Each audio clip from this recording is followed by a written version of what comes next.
Il était une fois une corneille prénommée Odile. Elle vivait dans un vieux clocher au bord d'une ville bruissante, là où le vent sentait à la fois le pain chaud et l'orage. Odile était connue dans tout le quartier pour une chose. Elle savait trouver les choses perdues. Une clé tombée d'une poche distraite, un gant oublié sur un banc, un sourire égaré dans la cohue du marché. Les gens la regardaient passer en soupirant d'admiration. Mais ce qu'ils ne savaient pas, c'est que dès que le ciel prenait une couleur de zinc qui annonçait la tourmente, Odile rentrait en toute hâte dans son clocher et ouvrait son grand placard secret. Ce placard s'étendait sur toute la longueur du mur nord, derrière un rideau de velours bordeaux qu'elle avait cousu elle-même, avec des fils récupérés ici et là. À l'intérieur, des biscuits aux graines de pavot, empilés dans des boîtes rondes, des figues sèches, des fruits confits qui luisaient doucement dans l'ombre, des pots de confiture couleur rubis et quelques tablettes de chocolat noir soigneusement réservées aux urgences extrêmes. Dès que le tonnerre grondait au loin, Odile tirait le rideau, s'installait sur son tabouret rembourré et commençait à manger. Chaque tempête donnait lieu à la même cérémonie. Le vent cognait contre les volets, crac, crac, et elle ouvrait un biscuit. Le ciel virait au violet et elle attaquait les figues. Et lorsque la foudre frappait quelque part dans la vallée, elle brisait une tablette de chocolat et la croquait lentement, les yeux fermés, pendant que l'orage rugissait dehors. Après chaque tempête, Odile se sentait mieux, enfin presque.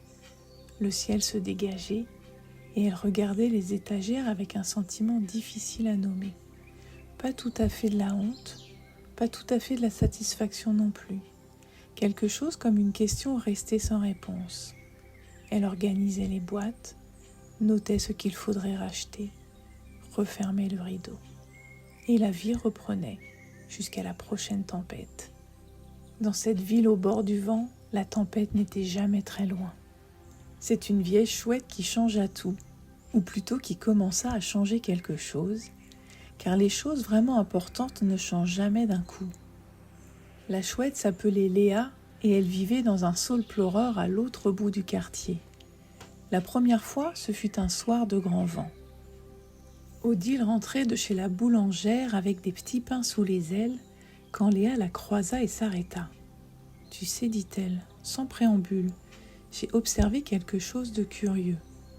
Je vis près d'un saule pleureur depuis 20 ans et je peux te dire, l'arbre ne pleure pas parce qu'il est triste, il pleure parce que c'est sa façon à lui de sentir le vent. » Elle s'envola et Odile resta là, ses petits pains sous les ailes, à regarder le saule au bout de la rue qui ondulait doucement dans la brise du soir.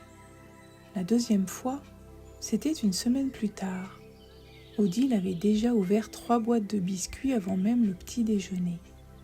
Elle croisa Léa sur le pont de pierre. « Comment va le placard ?» demanda Léa. « Il est plein, dit Odile.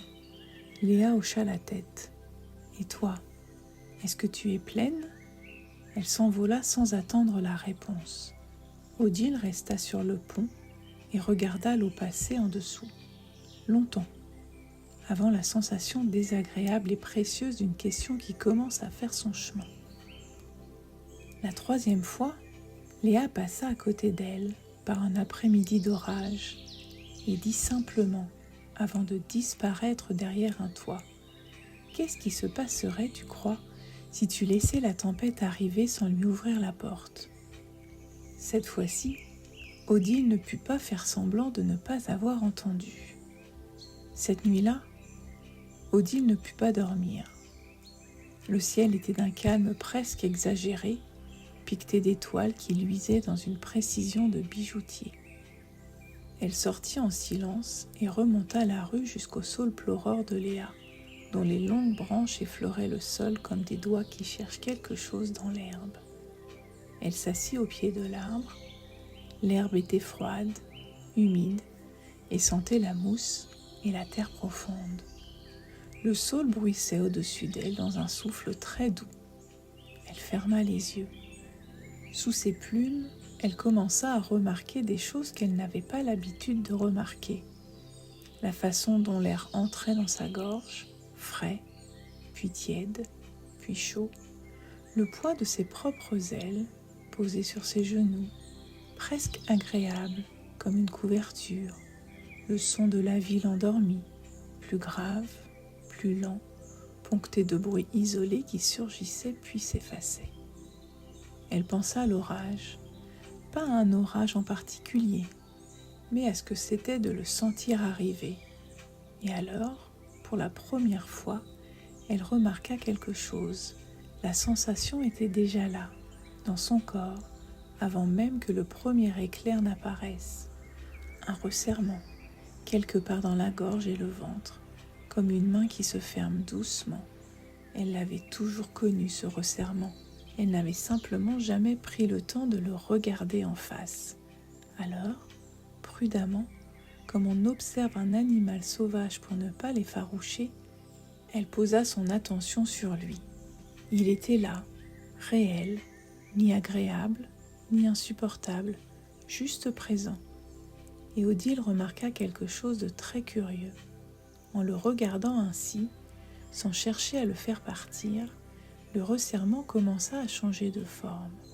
Il monta un peu, se déplaça vers les épaules, s'étira, puis redescendit lentement, comme une vague qui arrive sur le rivage et qui repart. Elle n'avait rien fait, elle n'avait rien mangé. La vague était venue et la vague était repartie. Elle resta longtemps ainsi à observer. Une deuxième vague vint, plus petite que la première, puis une troisième, plus petite encore. Odile commença à comprendre, avec ses plumes et ses os plutôt qu'avec sa tête, que les vagues, même les plus hautes, finissent toujours par revenir au niveau de la mer, qu'il n'était peut-être pas nécessaire de les arrêter, seulement de leur faire de la place. Le ciel commença à pâlir sur les bords. Odile regarda cette lumière arriver et sentit quelque chose se déposer en elle, doucement, comme une feuille qui tombe et trouve enfin le sol. Ce fut au moment précis où le premier merle du quartier lança son cri du matin qu'Odile comprit quelque chose qu'elle portait sans le savoir depuis longtemps. Son placard avait toujours été une réponse à une question qu'elle n'avait jamais osé se poser. Que se passe-t-il si je laisse la tempête entrer? Que se passe-t-il si je sens vraiment ce resserrement? Si je le laisse monter jusqu'au bout? Si je ne lui donne rien à manger?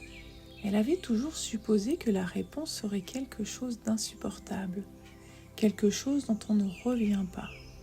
Et pourtant, cette nuit, la vague était venue. Elle avait été inconfortable, une pression dans la gorge, une chaleur dans les épaules, ce sentiment étrange d'être sur le point de tomber.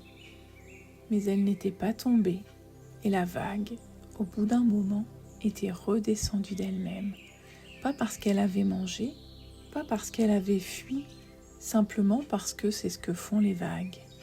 Odile réalisa aussi autre chose, plus doucement encore. Ce resserrement qu'elle avait toujours cherché à éteindre n'était pas un ennemi, c'était une information.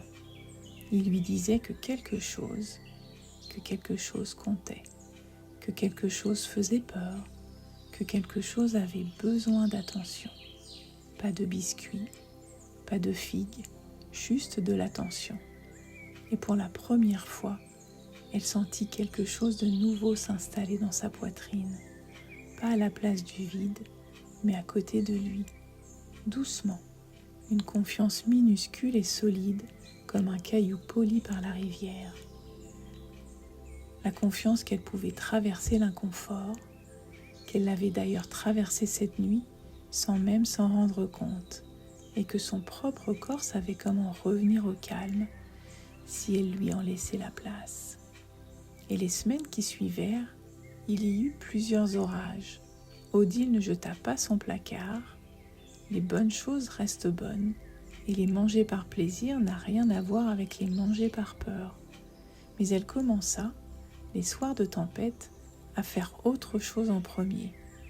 Elle ouvrait la fenêtre, s'asseyait sur le rebord et portait son attention sur ce qu'elle ressentait dans son corps, là, maintenant, avant de décider quoi que ce soit. Parfois, elle trouvait la vraie faim, concrète, dans le ventre.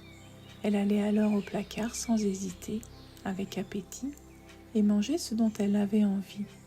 Parfois, elle trouvait autre chose, la tension dans les épaules, la vague familière qu'elle reconnaissait maintenant comme une vieille connaissance un peu maladroite.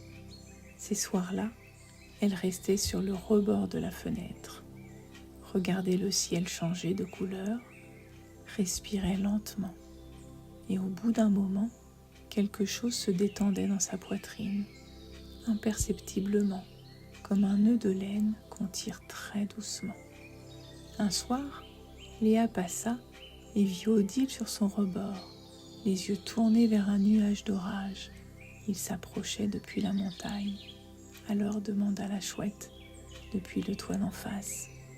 Odile réfléchit un instant. « Je crois que j'apprends à sentir le vent », dit-elle simplement. Léa hocha la tête avec la gravité légèrement absurde des chouettes qui savent qu'elles avaient raison, mais qui ont la décence de ne pas le dire. La faim que l'on ressent le plus fort n'est pas toujours celle que l'on croit.